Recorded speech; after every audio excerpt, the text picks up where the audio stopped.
Amin. Shalom Aleichem. Puji Bapa Yahweh, pada saat ini kita akan kembali belajar firman. Dan saya masih akan melanjutkan pemberitaan firman mengenai doa yang diajarkan oleh Yeshua kepada murid-muridnya yang terkenal dengan doa Bapa kami. Kita membuka di dalam kitab Injil Matius pasal yang ke-6, ayatnya yang ke-9 sampai ayat yang ke-13. Kita akan baca bersama-sama di dalam Indonesian Literal Translation yang kedua. Saudara lihat capture di depan. Mari kita ucapkan bersama-sama dengan bersuara yang keras sampai telinga kita mendengar suara kita sendiri. Siap? 2, 3. Oleh karena itu, hendaklah kamu berdoa demikian. Bapa kami yang di sorga, dikuduskanlah namamu, datanglah kerajaanmu, jadilah kehendakmu seperti di sorga, juga di atas bumi. Berikanlah kepada kami hari ini roti kami sehari-hari, dan ampunkanlah kepada kami hutang-hutang kami, seperti juga kami ampunkan kepada para pengutang kami. Dan janganlah membawa kami ke dalam pencobaan, tetapi bebaskanlah kami dari yang jahat, karena punyamulah kerajaan dan kuasa dan kemuliaan sampai selama-lamanya. Amin. Nah, Bapak Ibu Saudara sekalian, kita sudah mempelajari beberapa kali tentang doa Bapak kami ini. Kira-kira bosan enggak saudara-saudara? Enggak ya, karena kemarin itu juga saya dapat WA dari subscriber YouTube, di mana mereka ingin sekali untuk bisa menyelesaikan, malah mereka minta kalau bisa setiap hari bisa muncul. Waduh, ini luar biasa sekali. Saya ingin beritahu kepada saudara, untuk membuat video itu tidak gampang saudara-saudara. Karena saya bukan ahli komputer, saya belajar sendiri. Untuk membuat video 2 menit, saudara tahu berapa lama saya membuatnya? Itu 2 hari. Ya. Nonton 2 menit enak, tinggal nonton, tapi bikinnya yang lama. Pertama harus ngerekam dulu. Yang kedua mengedit rekaman. Kemudian yang ketiga membuat gambar. Gambar itu kalau 2 menit tergantung, bisa ada yang sampai 90 sampai 100 gambar. Belum nanti memasang-masangkan gambar. Setelah dipasangkan semua, dicocokkan dengan rekamannya, baru rendering, sudah 5 tahap. Setelah rendering baru upload. Setelah upload baru siarkan kepada saudara. Dan itu membutuhkan waktu 2 hari. Tetapi kalau yang panjang-panjang sebetulnya bisa lebih enak. Karena saya tinggal memasukkan ayat-ayat saja supaya ketika membaca kitab suci, orang bisa melihat, oh ini ayatnya di sini. Ya. Pada hari ini saya akan membahas yang keberapa saudara-saudara? Yang ke-6. Saya akan ulang sedikit untuk merefresh. Yang pertama tentang Avinu, yaitu Avi Anaknu, Bapa kami. Yang kedua Seba Shamayim, yaitu yang ada di Samayim atau yang ada di sorga. Yang ketiga Yid Kadas Smeka, dikuduskanlah namamu, atau Yid Kadas Simka. Yang keempat Tavo Malkutka, datanglah kerajaanmu. Yang kelima, jadilah kehendakmu di bumi seperti di sorga. Dan hari ini kita akan pelajari bersama-sama, berikanlah kepada kami roti kami sehari-hari. Di dalam kitab berbahasa Ibrani ditulis ten lanu hayom lekem kukenu. Itu di dalam Brit Kadasa yang ada di laptop. Tetapi kalau Brit Kadasa yang ada di Android, terjemahannya agak beda. Di sana berbunyi et lekem kukenu ten lanu hayom. Tetapi pada intinya isinya sama. Berikanlah kami pada hari ini roti kami sehari-hari. Ya, jadi memberikannya itu sehari-hari. Nah, kita akan bahas bersama-sama bagaimana Tuhan Yesus mengajarkan kepada murid-muridnya dengan mengatakan, berikanlah pada hari ini roti kami sehari-hari. Itu maksudnya apa? Saya pelajari ada 3 hal penting yang perlu kita perhatikan, saudara-saudara. Yang pertama, ketika kita mengucapkan kalimat, berikanlah kami pada hari ini roti kami sehari-hari. Atau dengan ucapan yang lebih umum, berikanlah pada kami pada hari ini makanan kami yang secukupnya. Itu mungkin yang lebih familiar dari kita karena sudah dari dulu terjemahan dari Yayasan Lembaga Alkitab Indonesia mengatakan demikian. Kira-kira apa yang ada di dalam pikiran saudara ketika Tuhan mengajarkan kalau kamu berdoa katakanlah, berikanlah kami pada hari ini makanan kami yang secukupnya. Pertama yang terlintas di dalam pikiran saya adalah Tuhan mengajar manusia untuk meminta kepada Bapaknya. Ketika Yesus mengatakan, berikanlah kami pada hari ini makanan kami yang secukupnya atau roti kami sehari-hari. Itu mintanya kepada siapa, saudara-saudara? Tentu mintanya kepada Bapa. Karena Yesus mengajarkan kalau kamu berdoa katakanlah demikian. Nah, jadi artinya bahwa Tuhan itu menyediakan diri untuk dimintai oleh murid-muridnya. Jadi Tuhan itu menyediakan dirinya supaya murid-muridnya kenapa? Meminta kepadanya. Coba kita membuka beberapa ayat yang bisa menjadi referensi dari pembahasan kita. Kita buka di dalam kitab Yohanan pasal yang ke-16, ayat yang ke-23. Itu sudah ada di capture, mari kita ucapkan bersama-sama dengan suara yang keras. 2, 3. Dan pada hari itu kamu tidak akan menanyai aku apapun. Sesungguh-sungguhnya aku berkata kepadamu, apa saja yang kamu minta kepada siapa? Kepada Bapa dalam namaku, Dia akan memberikannya kepadamu. Jadi Bapa Yahweh itu sebetulnya menyediakan dirinya, membuka dirinya, supaya murid-muridnya itu, yang tentu saja yang dimaksud adalah muridnya siapa? Yeshua HaMashiach, untuk supaya meminta kepada Dia. Nah, yang menjadi pertanyaannya kok enak sekali ya. Kita minta kepada Bapa Yahweh di dalam nama Yeshua HaMashiach. Kenapa Tuhan menyediakan dirinya? Ayo minta sama saya, kira-kira begitu. Kalau saudara punya orang tua, orang tuanya memiliki harta yang memungkinkan untuk saudara meminta, kira-kira saudara mau meminta kepada siapa? Tentu kepada orang tua kita kaya raya. Kenapa kita perlu minta kepada yang lain? Kalau kita minta kepada yang lain, berarti kita mempermalukan siapa? Mempermalukan orang tua kita sendiri. Nah, kenapa Tuhan izinkan mintalah kepada saya? Kira-kira begitu. Kita membuka di dalam pasal yang ke-15, ayatnya yang ke-16. Yohanan 15 ayat yang ke-16.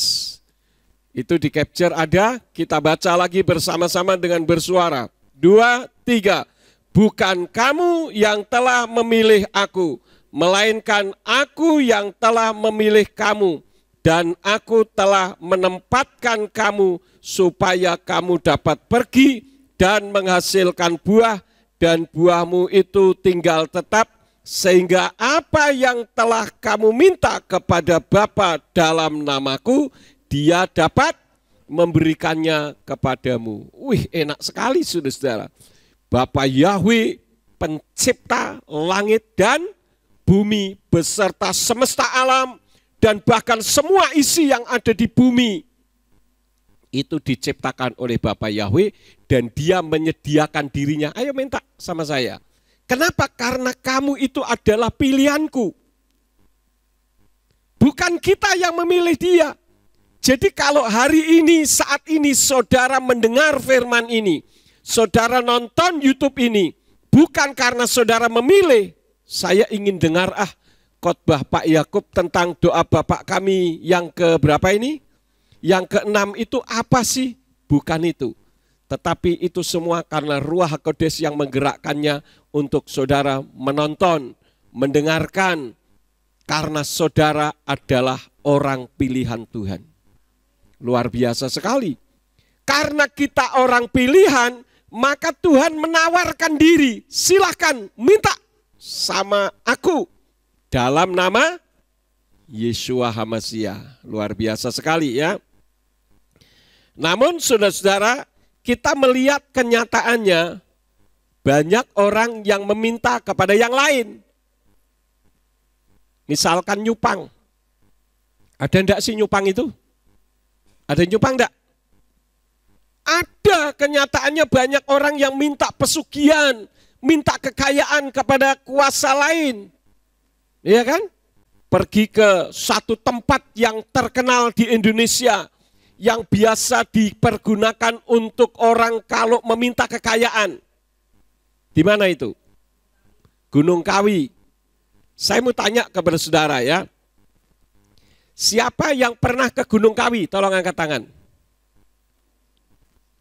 Saya pernah tapi malu Pak. Loh enggak apa-apa, saya ini loh pernah ke Gunung Kawi. Tapi ke sana bukan untuk meminta, tetapi untuk cari tahu. Karena itu saya tanya tadi, siapa yang pernah ke Gunung Kawi? Cuma Bu Christine yang angkat tangan. Memang yang lain belum pernah. Piknik ke sana juga belum pernah. Nah, lebih baik enggak usah. Di sana itu saudara, ada pohon yang sangat terkenal, di mana orang pada duduk di bawah pohon itu. Ini yang duduk bukan orang miskin loh saudara-saudara. Saya datang ke sana itu saya ingin lihat, sekian puluh tahun yang lalu sudah cukup lama. Saya datang ke sana juga tidak sendirian, bersama dengan rombongan para pendeta.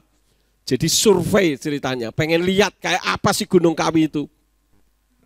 Saya terkejut, di sana itu ada satu pohon, saya lupa namanya karena sudah puluhan tahun, di mana pohon itu di bawah banyak orang pada duduk-duduk di situ. Dan yang duduk itu bukan orang miskin. Orang kaya datang bawa BMW, bawa Mercy, bawa mobil-mobil mewah. Dia duduk di situ saudara-saudara. Menunggu apa? Menunggu buah pohon itu jatuh. Atau daunnya. Nanti kalau daunnya kena dia, nanti ditunjukkan kepada juru kuncinya di situ. Ini loh saya kejatuhan daunnya, ini maksudnya bagaimana? Wah nanti juru kuncinya ngomong, oh kamu begini, begitu, begini, begitu. Dan saya sempat menanyai juru kunci juga, bagaimana dan mengapa, banyak pertanyaan yang saya sampaikan. Itu katanya ada orang yang kaul tahu istilah kaul, menggenapi janji ya. Ketika dia sudah mendapatkan apa yang dia dapatkan, dia bangunkan banyak hal di situ. Dan itu membutuhkan biaya ratusan juta. Mereka berani, saudara-saudara. Tetapi yang aneh, sesuatu yang janggal, di sepanjang perjalanan dari bawah sampai ke atas itu ada lorong, kira-kira separuh gereja ini lebarnya, saudara-saudara. Tetapi di pinggir jalan itu ada banyak pengemis. Dan pengemisnya adalah penduduk lokal. Saudara tahu kira-kira ada berapa pengemis? 5? 6? Lebih dari 50. Pengemis semua di pinggir jalan itu saudara-saudara. Meminta-minta. Apakah ini logis? Kalau dipikir, sementara orang meminta sesuatu di situ tetapi penduduk lokalnya sendiri dibuat miskin. Ada orang yang berpikir, Pak, setan kan bisa memberi. Oh tidak, setan tidak pernah memberikan sesuatu. Kalau orang pergi ke tempat lain, pertama, meminta sesuatu yang bukan kepada Bapa Yahweh di dalam nama Yeshua HaMashiach, itu sudah dosa. Karena mempermalukan Bapa Yahweh di dalam nama Yeshua HaMashiach. Misalkan nih, saya orang kaya, duitnya banyak sekali. Anak saya minta uang kepada saudara, tentu saudara akan berkata, ini Pak Yakub bagaimana sih ya, kok anaknya sampai hidup menderita? Kan mempermalukan saya, betul enggak? Itu yang pertama. Yang kedua, dengan kita pergi ke sana, sebetulnya kita ini sedang melakukan perbuatan dosa yang kedua kali. Jangan saudara pikir setan itu memberi. Tidak, setan enggak punya apa-apa. Bumi beserta segala miliknya itu bukan milik setan, tetapi miliknya Tuhan. Yang menciptakan Tuhan. Setan tidak pernah menciptakan apapun. Tapi Pak, terbukti banyak tuh ada orang yang ke sana pulang jadi kaya raya. Oke? Tetapi itu bukan datang dari setan. Setan itu mencuri punya orang lain, diberikan kepada saudara. Jadi saudara jadi tukang tadah. Itu dosa yang kedua kali, saudara-saudara. Jadi dosanya double. Ingat ya, jangan sekali-kali kita katakan setan itu baik. Meskipun yang ada di televisi setan kecil yang bisa terbang, siapa namanya? Casper. Itu promonya setan, saudara-saudara. Setan tidak ada yang baik. Tidak ada yang gratisan. Di atas muka bumi ini orang kencing di terminal saja bayar kok. Kencing di pom bensin bayar. Apalagi setan dengan segala kelicikannya. Tetapi seringkali kita salah paham. Banyak orang mengadu kepada saya, Pak, saya mengalami penderitaan seperti ini. Saya pikir setan itu memang pinter, Pak. Loh, lah kok setan pinter? Sering nggak saudara dengar orang ngomong begitu? Setan memang pinter, Pak. Lah kalau setan pinter, yang bodoh siapa? Ya orang yang ngomong itu yang bodoh, betul enggak? Setan itu bodoh, tidak pinter. Terbukti cara kerjanya tidak pernah berubah dahulu, sekarang, dan sampai selama-lamanya. Dia hanya menipu, membunuh, dan membinasakan dengan teknik yang sama.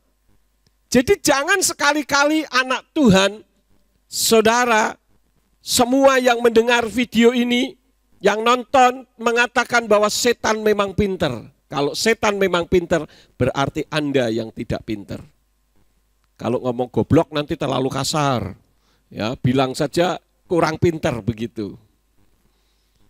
Setan itu tidak pinter, saudara-saudara. Jadi jangan meminta-minta kepada yang lain selain Bapa Yahweh di dalam nama Yeshua HaMashiach dan Roh Kudus yang akan memberikan pertolongan di dalam kehidupan kita. Apalagi kita sudah mengenal Bapa rohani kita yang sesungguhnya pencipta alam semesta, langit dan bumi, yaitu Bapa Yahweh. Tuhan pasti akan memberikan sesuatu kepada kita. Tetapi banyak orang pergi ke tempat seperti itu. Lalu kemana lagi, saudara-saudara? Selain ke model-model ke Gunung Kawi, biasanya minta kemana? Biasanya minta kemana? Ke kuburan. Lah saya bilang orang yang minta ke kuburan itu sebetulnya orang yang minta doanya tidak dikabulkan. Ngerti enggak? Misal berdoa di kuburan. Katakanlah sama mbahnya, Mbah, saya minta dikabulkan ya Mbah, saya mau kawin Mbah. Saya senang sama si A ini loh Mbah, tapi si A itu enggak mau sama saya, tolong kabulkan ya Mbah. Tiba-tiba dari dalam kubur itu terdengar suara. Baik Cuk, saya akan kabulkan permintaanmu ya Cuk ya. Kira-kira saudara akan mengatakan apa? Oh terima kasih Mbah, begitu. Saya yakin saudara akan lari. Ini kan sama saja dengan berdoa yang tidak minta dikabulkan. Ya kan? Jadi Bapak Ibu Saudara sekalian, kita ini sudah punya Tuhan yang maha kuasa. Orang mati itu tidak bisa memberkati, saudara-saudara. Perlu kita perhatikan. Nah, kenapa sih orang kok pergi ke Gunung Kawi, ke kuburan, dan ke tempat-tempat lain, bahkan ada sampai rombongan ziarah dan sebagainya. Itu tujuannya apa? Saya pernah ke makamnya Sunan Bonang. Saya hanya ingin lihat, saudara-saudara. Ternyata banyak orang ngantri di situ. Hanya untuk meminta berkah. Bagaimana orang mati bisa memberi berkah? Wong dia ngurus dirinya sendiri saja tidak bisa. Ya kan?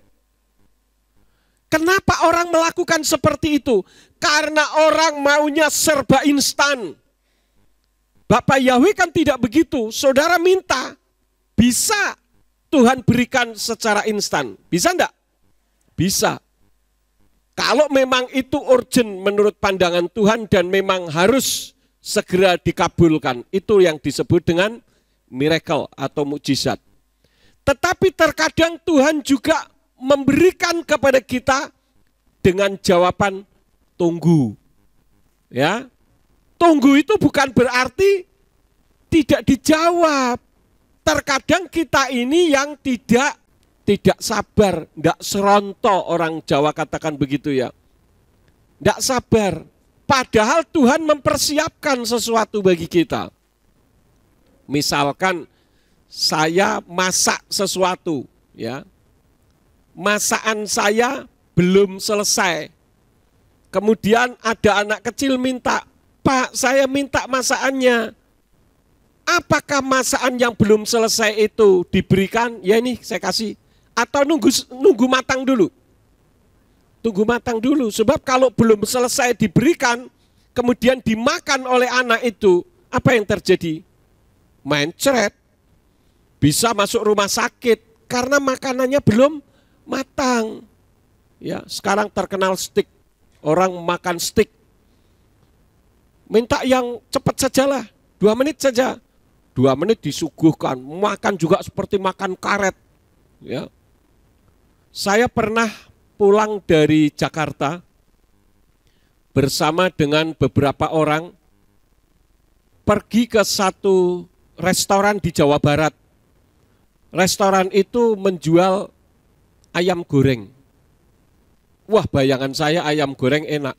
Saya makan di situ, itu makan seperti makan karet, saudara-saudara. Itu enggak copot-copot, tak tarik-tarik juga enggak copot.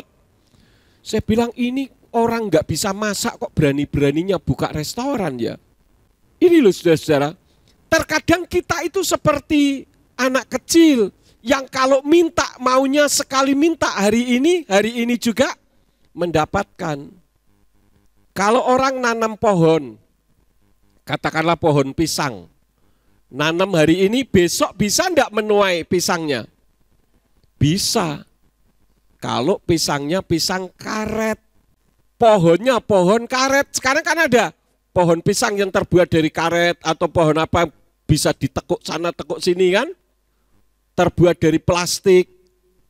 Tapi kalau misalkan kita makan buah pisang karet, kira-kira apa bisa membuat perut kenyang? Membawa kita masuk ke rumah sakit? Iya. Kadang orang bilang Tuhan itu tidak adil ya. Kenapa kita menyalah-nyalahkan Tuhan? Karena kita pikir Tuhan tidak mau menjawab doa kita. Saya mau tanya kepada saudara, Tuhan itu maha mendengar atau tidak? Dia maha mendengar ya. Tuhan maha mendengar, amin. Dia maha mendengar.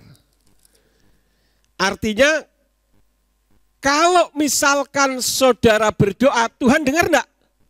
Dengar. Kalau saya berdoa di sini, mungkin 1 kilometer dari sini orang enggak dengar saya. Tapi kalau Tuhan saudara mau berdoa di dalam hati pun Tuhan dengar. Pak, tapi ternyata sampai sekarang enggak dikabulkan tuh. Ingat, jawaban doa itu ada 3 macam.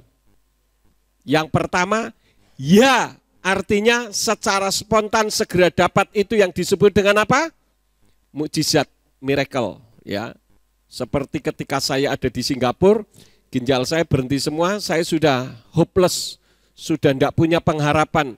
Dokter sepertinya sudah angkat tangan, hands up. Saya pikir, oh sudah berarti mungkin hidup saya berakhir di sini. It's okay, tidak masalah. Saya bilang, Bapak Yahweh di dalam nama Yeshua HaMashiach, saya menyerahkan hidup saya di sini ke dalam tangan Tuhan. Kalau Tuhan masih mau pakai saya yakin saya tidak akan mati dan Tuhan akan memberikan mukjizat. Tapi kalau Tuhan sudah tidak memakai saya, atau Tuhan berpikir cukup bagi saya di dalam melayani, saya siap untuk dipanggil Tuhan malam ini juga. Habis gimana sudah angkat tangan begini sudah tidak kuat. Karena darah saya sudah beracun semua, bawaannya mau tidur saja. Vivi itu pagi-pagi mengajak saya, Om, sebelum kita ke rumah sakit, ayo kita berdoa dulu, kita perjamuan kudus. Om yang mimpin ya. Saya ngomong sama Vivi, baik Vi, Om pimpin. Di situ ada Vivi, ada Iwan suaminya, ada kedua anaknya, ada Bu Yakub, ada saya. Saya memimpin itu dalam keadaan lemes, saudara-saudara. Rasanya sudah tidak punya masa depan. Tapi saya menyerahkan kepada Tuhan. Dan ternyata ketika saya berdoa, Tuhan menjawab dengan jawaban, ya, Tuhan sembuhkan. Walaupun saya tidak minum obat satu pil pun. Vivi itu sebagai bukti contoh yang menjadi kesaksiannya sebagai saksi hidup, termasuk Bu Yakub. Saya tidak minum obat satu pil pun. Tetapi Tuhan juga bisa menjawab dengan jawaban apa? Tunggu. Tetapi Tuhan juga bisa menjawab dengan jawaban apa? Tidak. Kenapa seperti itu? Nanti kita akan sampai ke sana. Tetapi pada intinya manusia pergi ke tempat-tempat yang tidak seharusnya, meminta-minta kepada yang tidak seharusnya, itu karena melecehkan Tuhan. Karena manusia inginnya serba instan. Karena itu saya didik Om Pen. Saya bilang, Pen, jangan sekali-kali di dalam pelayanan kamu meminta. Kalau kamu meminta, berarti Tuhan kamu adalah orang yang kamu minta itu. Saya mau Tuhan kamu adalah Tuhan, Bapak Yahweh. Dia bilang apa? Iya, Dad, saya pegang perkataan Dedi. Karena kalau kita meminta kepada seseorang, itu pun sebetulnya kita sedang melecehkan Tuhan. Kitab suci mengajarkan supaya kita memintanya kepada siapa? Kepada Tuhan. Berikanlah pada hari ini roti kami sehari-hari. Itu mintanya kepada Tuhan. Jangan berikanlah kami pada hari ini roti kami sehari-hari, mintanya kepada si A, kepada si B. Tidak ada itu, saudara-saudara. Karena Yeshua mengajarkan memintanya kepada Bapa Yahweh. Karena manusia maunya serba instan. Tetapi Tuhan itu memberikan yang terbaik. Coba kita membuka ayatnya. Di dalam Matius pasal yang ke-7, ayat 7 sampai ayat yang ke-11. Ini isi hati Tuhan, saudara-saudara. Matius 7, ayat 7 sampai 11. Itu di capture ada. Mari kita ucapkan dengan suara yang keras ya. 2, 3. Mintalah dan itu akan diberikan kepadamu. Carilah dan kamu akan mendapatkan. Ketuklah dan itu akan dibukakan bagimu. Sebab setiap yang meminta dia menerima, dan yang mencari dia mendapatkan, dan bagi yang mengetuk ia akan dibukakan. Atau siapakah manusia dari antara kamu yang jika anaknya meminta roti, malah dia memberi batu kepadanya? Dan jika dia meminta ikan, malah dia memberi ular kepadanya. Jadi, jika kamu yang jahat tahu memberikan pemberian-pemberian yang baik kepada anak-anakmu, betapa lebihnya Bapamu yang di sorga. Dia akan memberi yang baik kepada mereka yang meminta kepadanya. Yang meminta kepadanya, bukan kepada si anu, bukan kepada tempat anu, tetapi kepadanya. Dan yang luar biasa di situ dikatakan ayat yang ke-8 apa? Sebab setiap orang, bayangkan saudara-saudara. Jadi itulah hati Bapa. Cuma kita terkadang kalau minta selalu ingin jawabannya apa? Ya. Jawabannya maunya ya. Padahal Tuhan punya maksud tertentu dengan jawabannya. Tunggu atau tidak. Jadi tidak itu juga merupakan jawaban, jangan salah. Nah, yang menjadi pertanyaannya, tapi kenapa kenyataannya banyak orang yang meminta tetapi tidak mendapat? Kan begitu. Banyak orang meminta tetapi jawabannya selalu tidak. Selalu tidak. Yang pertama, kita membuka di dalam kitab Yakub pasal yang keempat. Kita buka di dalam kitab Yakub pasal yang keempat, ayatnya yang ketiga. Kamu meminta tetapi kamu tidak menerima, sebab kamu meminta dengan jahat, bahwa kamu akan menghamburkannya dalam kesenanganmu. Jadi kita meminta, kita berdoa, tetapi kita tidak dapat. Karena Tuhan menjawab dengan jawaban tidak. Kenapa? Karena apa yang kita minta itu untuk kesombongan, untuk merebut kemuliaan Tuhan. Misalkan saudara datang ke gereja, saudara naik sepeda motor, lihat Pak Ari datang naik mobil, saudara iri, wih Pak Ari naik mobil, saya mau minta mobil juga, saya berdoa Tuhan kasih saya mobil BMW, supaya lebih daripada mobilnya Pak Ari. Tujuannya apa?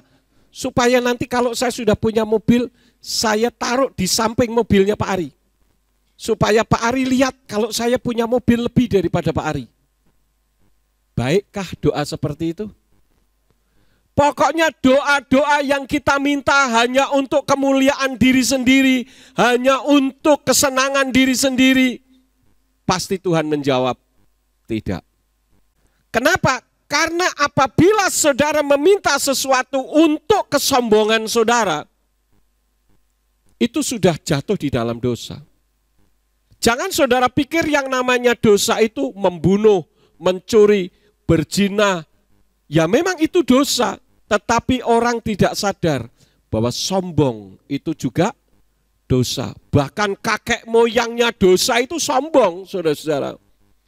Hilal bin Sakhar itu dijatuhkan dari Samayim. Karena apa? Karena dia sombong, ingin menyamai yang maha tinggi.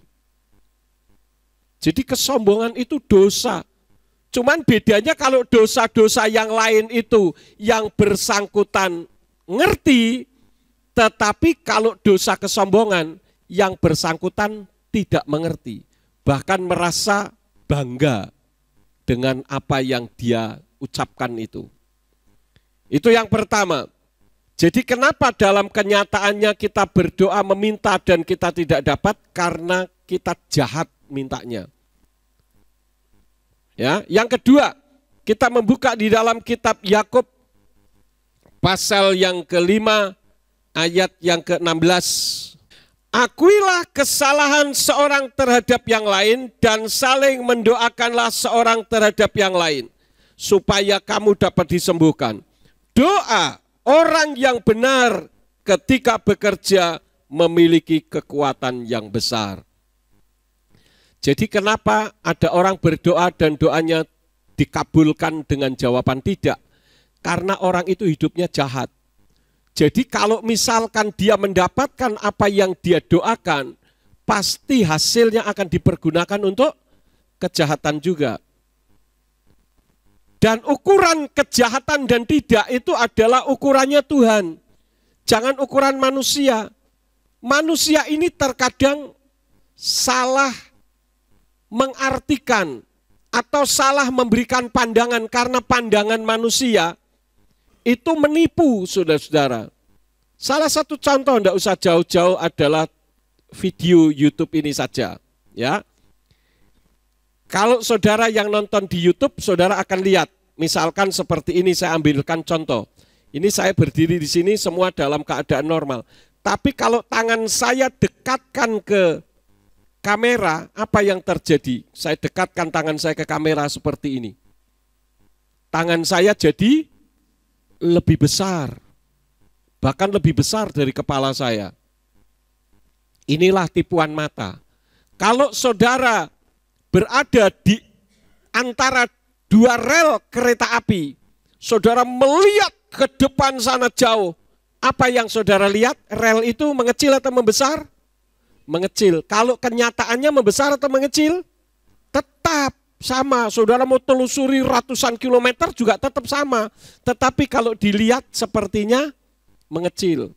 Kalau saudara ada di jalan raya siang hari, saudara melihat karena ada terik sinar matahari, apa yang terjadi di situ? Seperti ada air.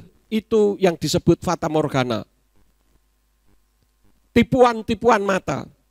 Demikian pun manusia terkadang tertipu dengan tindakan seseorang. Contoh, apa yang diagung-agungkan orang belum tentu itu diagungkan oleh Tuhan. Mari kita membuka ayatnya, salah satu contoh. 2 Samuel pasal yang ke-11 kita lihat. 2 Samuel pasal yang ke-11 ayatnya yang ke-27. Nah, itu sudah ada di capture. Mari kita baca bersama-sama, nanti saya mau tanya kepada saudara, tolong jawab ya. Siap? Melihat ke depan semua. Baca dengan suara yang keras. 2, 3. Ketika masa berkabung telah lewat, maka Daud menyuruh dan mengumpulkan dia ke istananya, dan dia menjadi istri baginya, lalu melahirkan seorang anak laki-laki baginya. Tetapi hal yang telah Daud lakukan itu jahat di mata Yahweh. Di hadapan manusia, Daud itu pahlawan. Ini ayat mengisahkan tentang satu kisah di mana pada saat itu Daud diceritakan mulai dari ayat yang ke-1.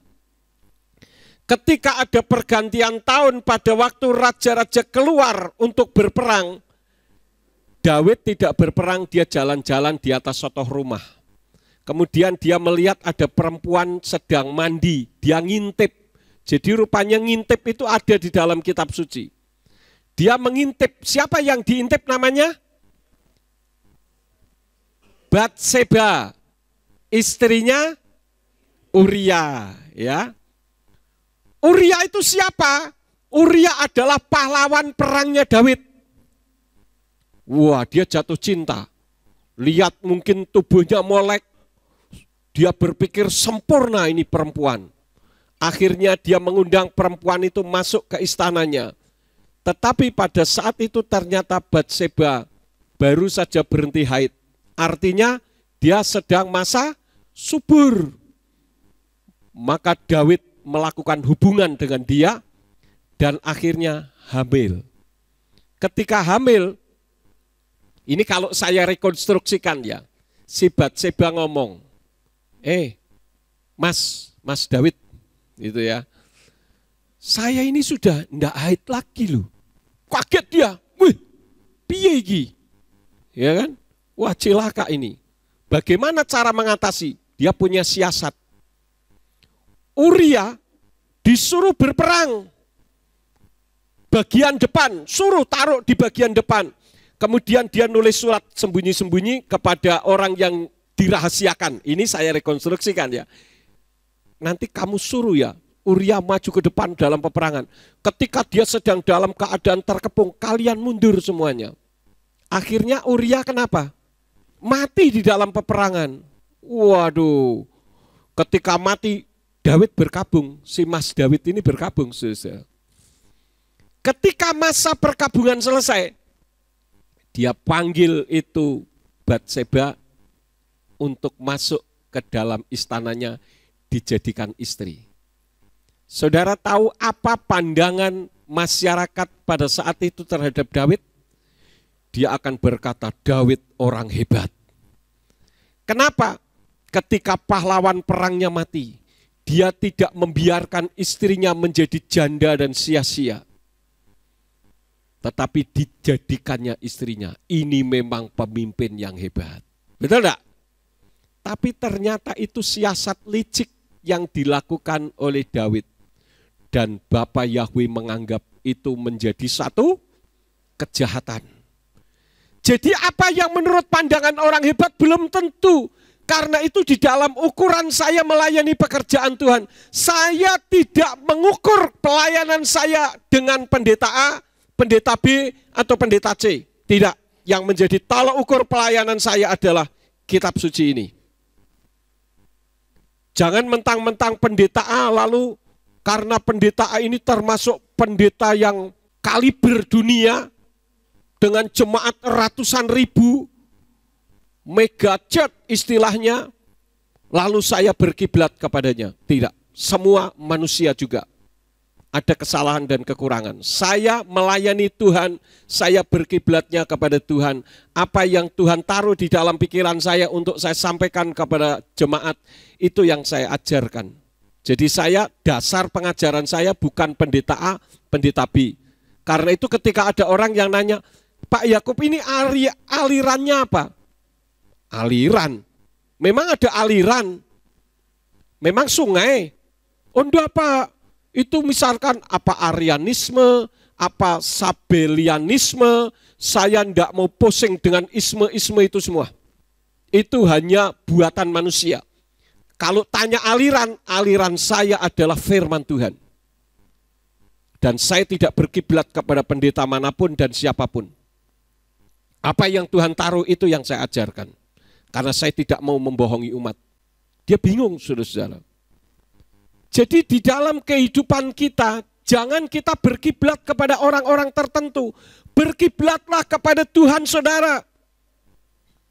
Kalau saudara mendengarkan firman, dan menurut saudara firman yang saudara dengar itu memang benar, berasal dari Tuhan, ikuti.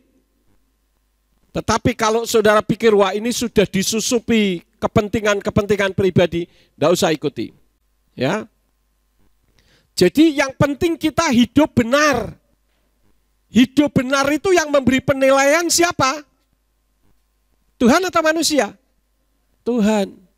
Mungkin di hadapan manusia kita tidak benar. Gereja kita ini dianggap gereja tidak benar, dianggap gereja sesat. Ada orang yang cerita kepada saya ketika dia rombongan naik ke Bandungan lewat depan gereja itu.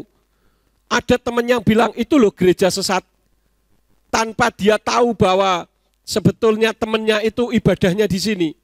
Tidak masalah bagi saya dikatakan sesat. Kalau orang mengatakan saya sesat karena Pak Yakub tidak sama dengan umumnya, itu bukan definisi sesat. Definisi sesat adalah ajaran tanpa dasar firman. Loh, saya ini dasarnya firman, firmannya yang dalam bahasa aslinya, dalam bahasa Ibrani. Sedangkan yang mengatakan sesat itu orang yang dasar firmannya terjemahan, yang bisa salah. Nah kalau begitu berarti yang sesat yang terjemahan atau yang mengajarkan dari yang asli.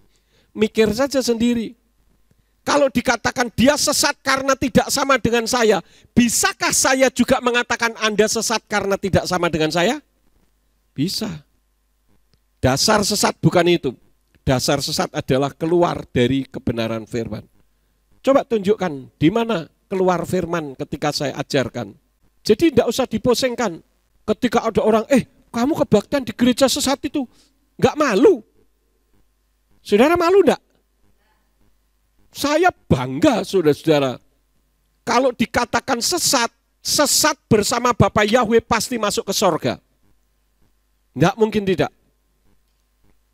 Dan saya pendeta yang diutus Tuhan untuk tidak menjadi pembohong. Saya bohongin saudara tentang ajaran firman. Tidak. Berapa banyak pendeta yang tahu kebenaran tentang nama Bapa, tetapi tidak berani menyampaikan. Kalau saya lebih baik pensiun jadi pendeta. Termasuk Anda yang mendengarkan dan melihat video ini.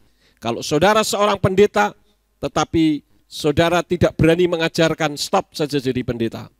Karena itu melanggar kebenaran firman. Kemudian yang ketiga, kenapa kita berdoa dan kita tidak mendapatkan? kita membuka di dalam kitab Matius. Artinya dijawab oleh Tuhan dengan jawaban apa? Tidak. Matius pasal yang ke-18 ayat yang ke-19 sampai ayat yang ke-20.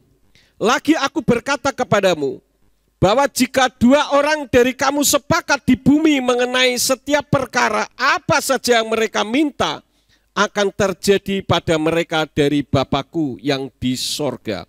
Sebab di mana 2-3 orang berkumpul di dalam nama-Ku, di sana Aku hadir di tengah-tengah mereka. Artinya apa? Memiliki kesehatian atau kesepakatan. Itulah sebabnya, maka moto gereja kita adalah, moto gereja kita apa? Bekerja sama dan bekerja bersama-sama. Itu adalah kesepakatan, kesehatian. Jangan ini bukan urusan saya, ini urusan kamu. Urusanmu juga urusanku. Urusanku juga urusanmu. Kita bekerja punya urusan yang sama untuk kemuliaan Bapa Yahweh. Saya akan cepat. Yang keempat, kita membuka di dalam kitab Markus pasal yang ke-11. Ayat yang ke-24, ini sudah sering kali saya ajarkan kepada saudara.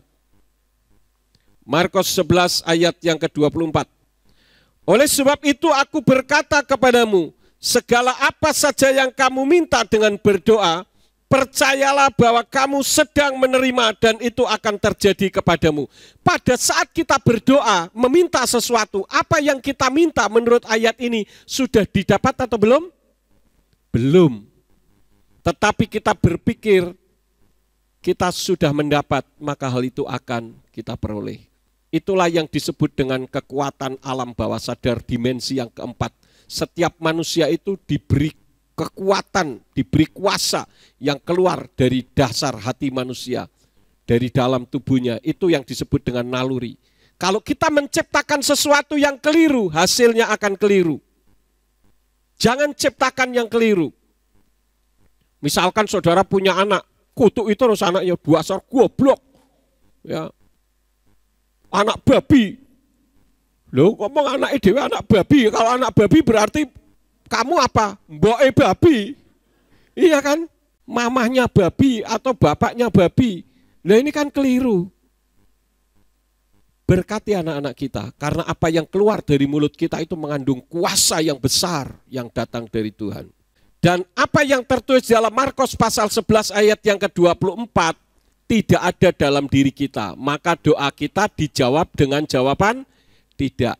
Artinya apa? Kita tidak punya iman. Saya kan sudah pernah menceritakan sebuah kisah. Ada gereja kecil di Amerika, di satu desa, di mana sudah cukup lama tidak terjadi hujan. Karena saudara-saudara, di Amerika itu sungai besar-besar tapi tidak ada airnya. Kalau di sini sungainya kecil, airnya banyak. Nah, di Amerika ada satu wilayah yang mengalami kekeringan. Lalu pendeta punya inisiatif untuk mengadakan doa minta hujan. Diumumkanlah kepada jemaat. Saudara-saudara, besok malam datang ya, kita berdoa minta supaya Tuhan kirim hujan. Besok malam jemaat pada datang semuanya. Ya. Lalu akan dimulailah ibadah permintaan supaya turun hujan itu. Tiba-tiba ada anak kecil masuk dari luar. Dan anak kecil itu membuat terkejut pendetanya dan pendetanya berkata, saudara-saudara, sebelum kita minta supaya Tuhan turunkan hujan, mari kita bertobat terlebih dahulu. Loh, jemaatnya bingung loh, kok perlu bertobat lagi, kenapa? Ternyata kita ini datang tidak punya iman semuanya. Kita perlu belajar dengan seorang anak kecil yang datang memiliki iman. Apa yang membedakannya? Karena anak kecil itu datang dengan membawa payung. Anak kecil ini polos. Saya datang ke gereja minta supaya turun hujan. Lah kalau saya berdoa hujan turun, bagaimana pulangnya? Maka saya perlu datang ke gereja bawa payung. Yang lain semua mana ada payung? Sudah mbak payung enggak? Enggak Pak, enggak bawa payung, berarti sudah enggak punya iman. Jadi banyak kali kita berdoa tapi kita sendiri tidak punya iman. Kita tidak percaya dengan doa kita. Tuhan mah kalau untuk sakit panu, ya, sakit gatel, Tuhan bisa menyembuhkan. Ini kanker, kanker ganas. Memang Tuhan bisa melakukan itu dengan luar biasa. Saya kalau mendoakan orang, saudara-saudara, saya tidak mau peduli orang itu mau dipanggil Tuhan atau orang itu menerima mukjizat Tuhan. Itu bukan urusan saya. Urusan saya hanya mendoakan dan mengimani. Ada berapa banyak dulu waktu masih di gereja di Ruko, ada ibu-ibu, masih ingat enggak? Yang kena kanker rahim, sudah stadium akhir, dan dia sudah tinggal menunggu mati, mendatangkan ibunya dari Jakarta untuk tinggal di rumahnya menunggu kematian anaknya. Kemudian dia datang ke gereja di Ruko waktu itu kita masih di sana, minta didoakan, saya suruh maju ke depan dan saya doakan. Dan mukjizat terjadi, ibu itu sembuh total. Masih ingat saudara-saudara? Saya tidak tahu sekarang ada di mana. Ya karena sudah lama. Tetapi saudara-saudara, Tuhan juga punya kedaulatan. Kalau Tuhan pikir ya sudahlah saya ambil saja, ya kita tidak bisa berbuat apa-apa. Dan kalau misalkan terjadi mujizat itu bukan karena saya tidak punya apa-apa, saya hanya mendoakan saja. Hanya mediator saja yang mendoakan, yang menyembuhkan siapa? Tuhan.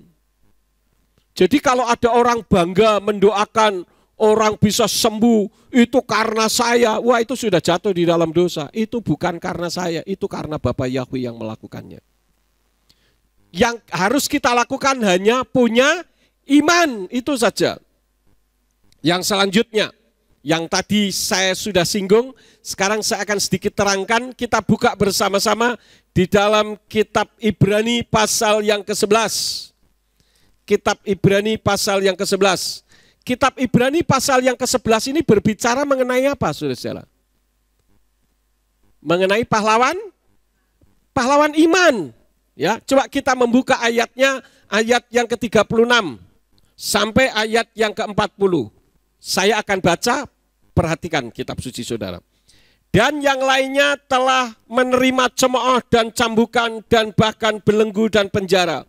Mereka dirajam, mereka digergaji menjadi dua, mereka dicobai, mereka telah meninggal oleh pembunuhan dengan pedang, mereka mengembara dengan pakaian kulit domba, dengan kulit kambing, dengan kekurangan, dengan ditindas, dengan disiksa. Bagi mereka dunia ini menjadi tidak layak, sehingga dicerai-beraikan di padang-padang gurun dan di gunung-gunung dan di gua-gua serta di celah-celah bumi.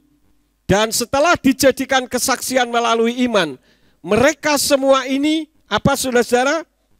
Tidak menerima janji itu bagi kita yang telah menyediakan sesuatu yang lebih baik, itulah Elohim, sehingga tanpa kita mereka tidak dapat disempurnakan. Ini pahlawan-pahlawan iman. Disebutkan di situ ada banyak nama-nama orang yang memiliki iman. Tetapi ada juga orang-orang yang berdoa, sudah menderita, sudah dianiaya, berdoa, tetapi doanya dijawab dengan jawaban tidak. Kenapa? Bukan karena Tuhan itu pilih kasih atau tebang pilih. Bukan karena Tuhan itu tidak baik, tetapi Tuhan punya rencana yang lebih lagi. Kalau kita membaca ayat yang ke-40 tadi, Tuhan punya rencana yang indah. Ya, saya ingat dulu ketika pertama kali saya menyampaikan kebenaran tentang nama Bapa. Sebelum itu saya pernah, mungkin saudara-saudara yang lama pasti ingat. Dulu saya pernah mengatakan bahwa tentu yang dimaksud adalah gereja lama. Gereja ini saya akan jadikan untuk kantor saja. Kita akan cari tempat yang lain, yang lebih besar, untuk tempat ibadah, kantornya di sini. Ada yang masih ingat, saudara-saudara? Saya pernah mengatakan itu. Bulis masih ingat? Bulis masih ingat. Tetapi ketika saya mengatakan itu, tokoh-tokoh mengatakan tidak setuju. Ya, tetapi kerinduan saya, kita harus punya gereja yang besar, yang ada kantoran yang tidak terganggu. Dulu kan kantornya mini maxi. kantornya seumpet gitu, dan kalau didatangi 4 orang saja sudah umpel-umpelan, apalagi banyak orang sudah tidak bisa. Tidak memenuhi syarat. Ketika saya memberitakan nama Bapa, apakah saya salah? Tidak. Tetapi saya diperlakukan dengan tidak manusiawi. Tetapi memang pada saat itu bisa saya berpikir kenapa Tuhan izinkan hal ini terjadi. Satu hal yang ada dalam pikiran saya, Tuhan itu baik. Rupanya Tuhan izinkan supaya kerinduan hati saya untuk memiliki gereja yang besar dengan ada kantor dan sebagainya bisa terrealisasi, terpaksa harus keluar dari situ. Dan sekarang terrealisasi. Betul enggak saudara-saudara? Ya. Bahkan kita punya radio. Radio kita itu di seluruh dunia. Banyak orang mendengarkan radio dari berbagai tempat. Jadi memang terkadang Tuhan menghendaki jawabannya kita itu tidak. Karena Tuhan punya rencana yang lain. Misalkan saudara punya anak kecil minta pisau dari saudara. Padahal anaknya baru umur 3 tahun. Saudara mau kasih pisau? Nangis loh anak saudara. Saudara mau kasih? Anak saudara mengatakan, oh dasar bapak ibu jahat. Saudara akan kasih? Orang tua yang normal dia tidak akan kasih. Karena berbahaya, bisa terpotong tangannya, bisa mengenai tubuhnya. Sehingga saudara katakan tidak. Nanti kalau kamu sudah besar, aku kasih pisau yang lebih bagus. Bisa untuk macam-macam, kan begitu. Itulah Tuhan kita. Itu yang pertama. Sekarang kita kembali lagi kepada ayat, berikanlah kepada kami roti kami sehari-hari. Lekem kukenu ten lanu hayom. Kata berikanlah kami, saya mau tanya kepada saudara, kami itu tunggal atau jamak? Kami itu satu atau banyak? Banyak. Nah kalau dikatakan berikanlah kami, artinya apa? Kalau kita berdoa, kalau bisa jangan sendirian doanya. Jadi kalau kita berdoa yang baik adalah berdoa secara bersama-sama, ya. Dan kalau berdoa bersama-sama, kalau mendapatkan hasil tentu untuk bersama-sama juga, ya. Coba kita membuka ayat-ayat referensinya. Matius pasal yang ke-18, ayat yang ke-20. Di sana dikatakan apa? Sebab di mana ada 2 atau 3 orang dikumpulkan ke dalam namaku, di sana aku hadir di tengah-tengah mereka. Kalau Tuhan hadir, kira-kira Tuhan mendengar enggak? Pasti dia mendengar. Mata Tuhan melihat. Maka hati Tuhan akan tergerak dan bergerak untuk melakukan sesuatu bagi saudara. Jadi seperti murid-murid pada saat itu, itulah yang Tuhan inginkan. Ketika meminta sesuatu dan dapat, maka bukan untuk dirinya sendiri. Contoh, kita membuka di dalam kitab Lukas pasal yang ke-5. Kitab Lukas pasal yang ke-5, ayatnya yang ke-2 sampai ayat yang ke-7. Saya akan baca. Dia pun melihat 2 buah perahu sedang sandar di tepi danau, dan setelah pergi daripadanya, nelayan-nelayan itu membersihkan jalannya. Dan sambil naik ke dalam salah satu perahu itu, yakni milik Simon, dia memintanya agar menghelanya sedikit jauh dari pantai, dan sambil duduk dia mengajar kerumunan orang itu dari perahu itu. Dan ketika dia selesai berbicara, dia berkata kepada Simon, bertolaklah ke tempat yang dalam dan tebarkanlah jalamu untuk penangkapan ikan. Dan sambil menjawab, Simon berkata kepadanya, Tuhan, setelah berjerai lelah sepanjang malam, kami tidak memperoleh apapun, tetapi karena perkataanmu, aku akan menebarkan jala itu. Dan setelah melakukan hal itu, mereka menangkap sejumlah besar ikan, dan jala mereka pun mulai terkoyak.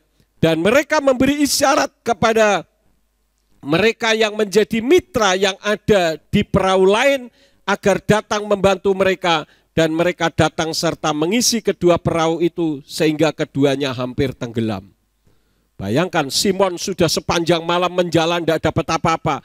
Ketika ketemu Tuhan sedang ngumpul dengan murid-murid yang lain, Tuhan katakan, bertolaklah yang ke tempat yang lebih dalam. Nanti kamu akan dapat ikan. Dia bilang, saya sudah sepanjang malam mencari ikan tetapi tidak mendapat. Tapi karena engkau yang menyuruh, maka aku akan ikut apa yang engkau perintahkan.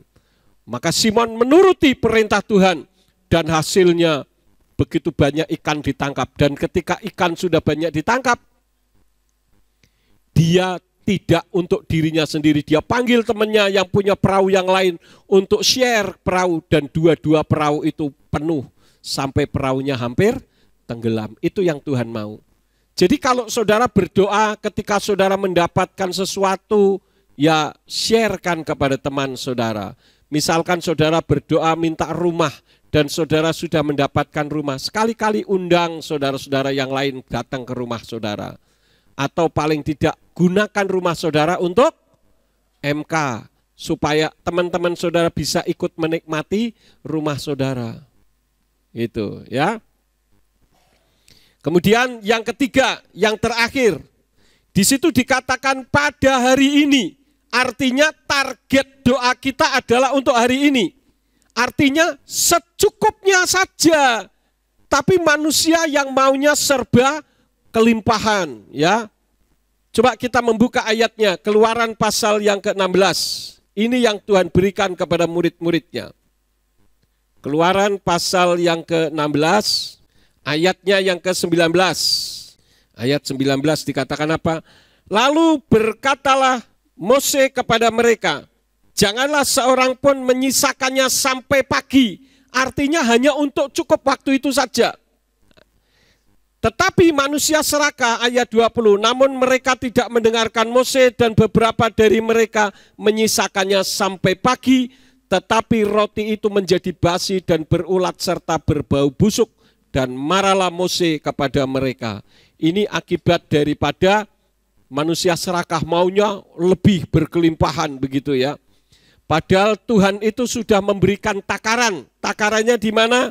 Ayat yang ke-18. Dan mereka menakarnya dengan omer, dan yang mengumpulkan banyak tidaklah menjadi berkelebihan, dan yang mengumpulkan sedikit tidaklah menjadi berkekurangan. Mereka telah mengumpulkan masing-masing menurut kemampuan makannya. Kalau saudara maunya berlebihan, padahal Tuhan sudah memberikan takaran, tetap akan habis juga. Saudara mengumpulkan banyak, siang jadi malam, malam jadi siang, kaki jadi tangan, tangan jadi kaki, jungkir balik mati-matian cari uang. Tidak salah, tetapi kalau itu hanya untuk kekayaan, menimbun kekayaan, kan kitab suci katakan jangan kamu punya keinginan menjadi kaya. Ada kan ayatnya? Tinggalkan niatmu itu, karena itu akan membawa kita jadi terikat harta. Dan kita selalu berpikir ke arah situ. Apa yang terjadi? Saudara sakit, saudara ke rumah sakit. Duitnya kemana? Store-nya kemana? Ke dokter, ke rumah sakit. Habis lagi saudara-saudara. Karena itu kalau kita sehat, itu adalah berkat yang luar biasa. Amin. Pak, saya tidak punya uang. Seluruh organ tubuh saudara itu uang loh. Coba kalau saudara donorkan satu ginjal saudara, dikasih 1 miliar. Mau? Mungkin mau. Mau Pak, masih ada satu lagi. Sekarang saya kasih tahu. Kalau 2 mata saudara didonorkan dan ada orang yang berani membeli 20 miliar. Mau saudara-saudara? 2 mata saudara 20 miliar loh. Duit saudara banyak. Tetapi saudara tidak bisa lihat. Mau? Kalau mau, wah keterlaluan itu saudara-saudara ya. Jadi manusia itu diajar oleh Tuhan supaya tidak serakah. Kenapa? Karena banyak belum tentu cukup. Kata banyak itu relatif. Banyak bagi saudara belum tentu banyak bagi saya. Banyak bagi saya belum tentu banyak bagi saudara yang lain. Kan begitu.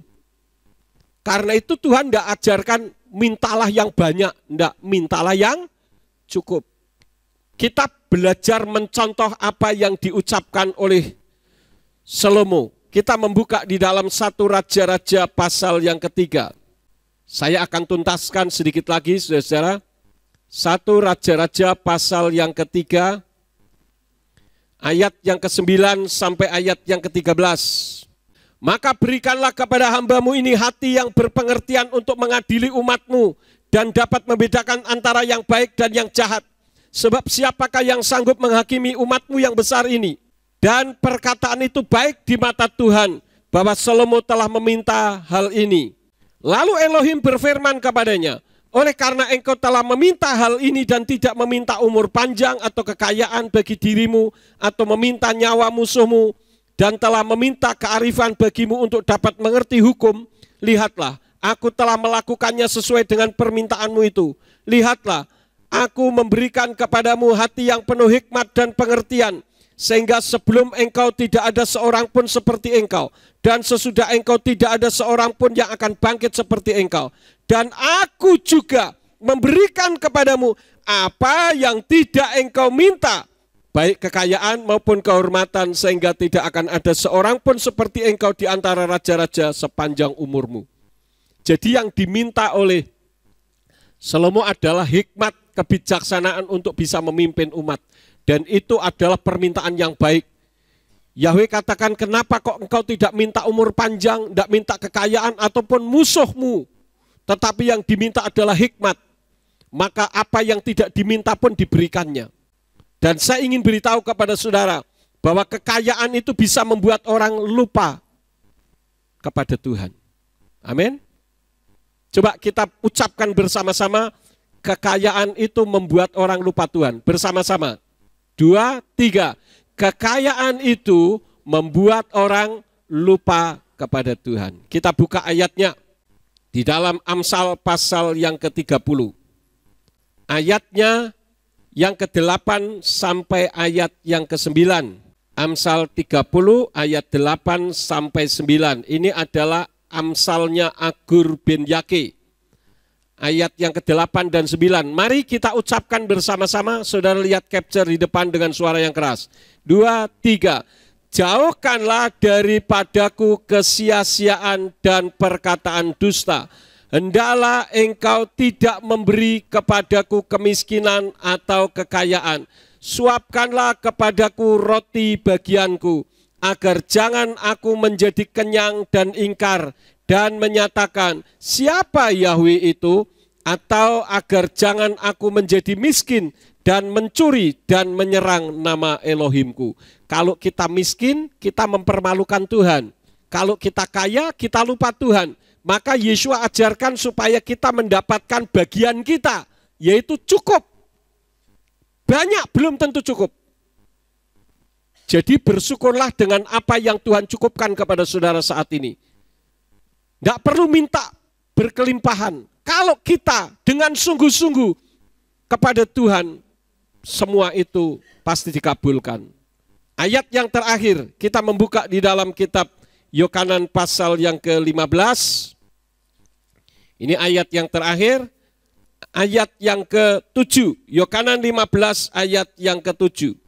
Nah, itu ada di capture, mari kita ucapkan dengan bersuara. 2, 3. Jika kamu tinggal di dalam aku, dan firmanku tinggal di dalam kamu, apa saja yang kamu ingini, kamu dapat memintanya, dan hal itu akan terjadi kepadamu. Gampang saja. Firmanmu, firmannya Yahweh tinggal di dalam aku, dan aku tinggal di dalam kamu. Yang terjadi kan firmanmu tinggal di dalam aku, tetapi aku tidak tinggal di dalam kamu. Tidak bisa. Kalau kita tinggal di dalam Elohim, maksudnya apa? Kita menjadi orang yang taat akan firman Tuhan. Gampang. Saudara taat, saudara akan dapat. Kalau saudara punya anak yang nurut, apakah saudara mau gebuki anak saudara? Tentu tidak. Kalau saudara punya anak nurut, kadang anak tidak minta, kita mau kasih. Ya. Simeon itu termasuk anak yang nurut.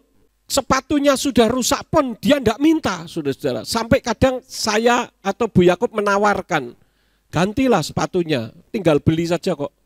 Ya, itu dulu waktu masih kecil ya. Kalau sekarang mah bisa beli sendiri.